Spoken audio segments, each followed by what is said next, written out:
House of the Dragon Season 2 Episode 4 marked the end of a fan-favorite character, Rhaenys Targaryen, the queen who never was, and she could have been so much more. In fact, if you've been following me for a while, then you'll know that Rhaenys and Corlys have been the two characters I've been looking forward to the most before Season 1 even aired.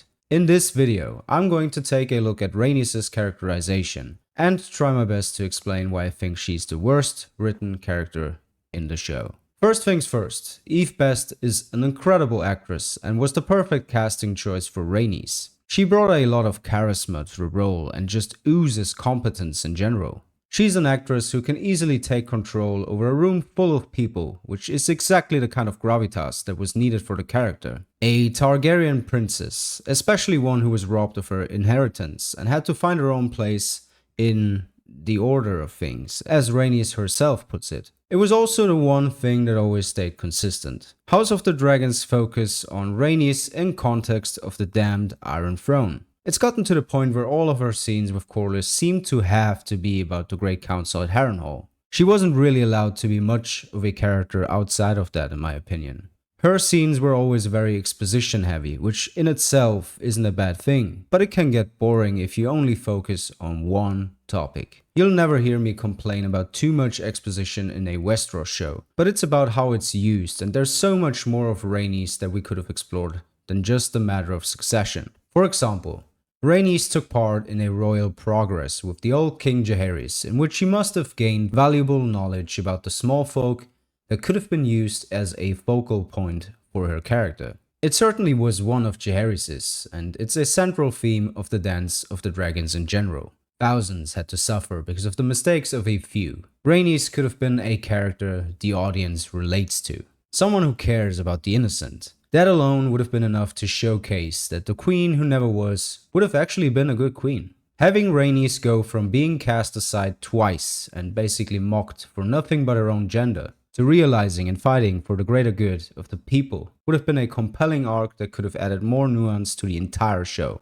I wanted Rhaenys to be the voice of reason in Rhaenyra's camp. Early on in Season 1, there was a scene where Rhaenys shares her side of the story to Rhaenyra. She claimed that Rhaenyra will never be accepted as queen, that the lords of Westeros would sooner put the realm to the torch. It was the perfect start and could have established Rhaenys as Rhaenyra's main counselor. Instead, they don't really have anything to do with each other for around a decade after that. For all Rhaenys knows, Rhaenyra and Daemon killed Laenor, and she joins her cause much later on. And that is the thing that irks me the most. The wasted potential. We could have gotten a small folk POV character that is highborn. Someone who damn well knows the injustice of the feudal society in Westeros. Someone who has a unique perspective on the problems of the succession in regards to the overall well-being of the common folk, not just her own ambition. Someone whose death is a gigantic loss outside of just having fewer dragons on your side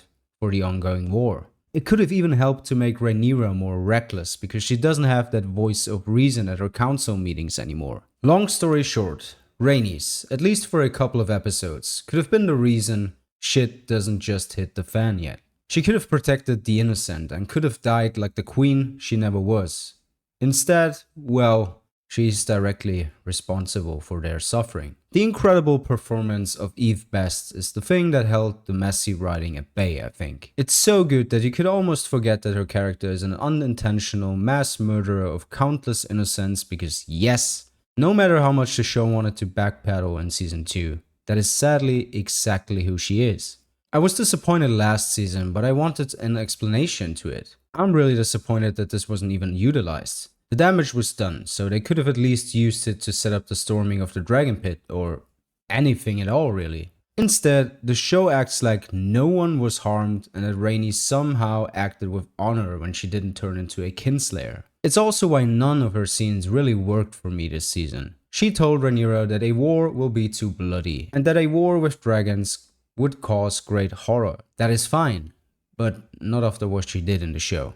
She should have had to answer to Rhaenyra and explain herself. What she's done should have damaged Rhaenyra's cause as much as the killing of Jaehaerys did. You can deny your involvement in the Blood and Cheese mission, but you cannot deny the killing of countless innocents for the eyes of thousands to see. The Greens, on the other hand, should have used Rhaenys' killing spree for propaganda, just like they did with Jaehaerys' death. Because none of that happened, and as a result, I couldn't take anything Rhaenys said this season seriously. It's like the show tried to retcon her cruel acts and portray her as a saint who cares about the weak. That is the thing I wanted, but not at the cost of logic. It's such a shame because despite of everything, I think there's a lot to love about Rhaenys in House of the Dragon 2. I really enjoyed the depiction of Rhaenys' relationship with her family, especially Corlys. It's something that could have been utilized more with Laenor and Laena, but those were the kind of sacrifices that had to be made with the time jumps in Season 1. It's more subtle, but it still works. Eve Best and Steve Toussaint have an incredible amount of chemistry together.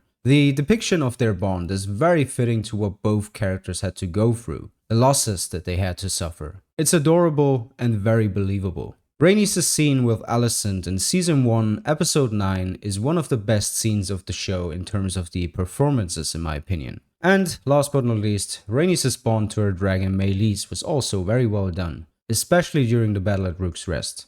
Meleys looking back at Rhaenys and almost apologizing for letting her down in a way was very heartbreaking, and I say that as someone who usually doesn't care about the dragons at all. All in all, the adaptation of Rhaenys will always leave a sour taste for me personally. There are things that I like, but the bad sadly heavily outweighs the good. In the end, while I will miss Eve Best's phenomenal acting, I sadly couldn't care less about Rhaenys' death. I'm just kind of glad that we can move on now and lay this topic to rest. I was waiting for consequences, there were no consequences, so I can only look at the finished product. As I've said time and time again, I think overall, House of the Dragon is a very good show.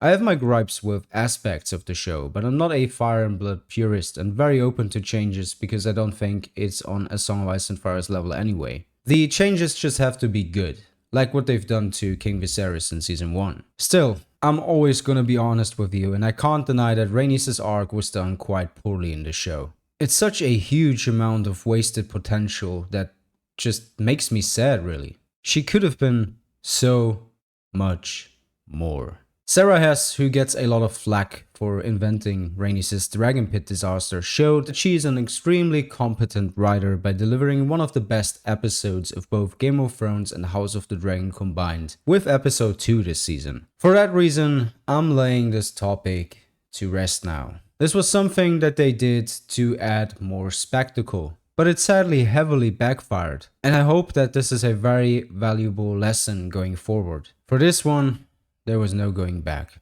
But what do you think? Did you like Rhaenys' characterization in House of the Dragon? If so, why? Let me know down in the comments below. Also, tell me if you would want me to make a series about this. A curtain call on characters who leave the show. I'd love to do a video about King Viserys. Feel free to subscribe and see us later.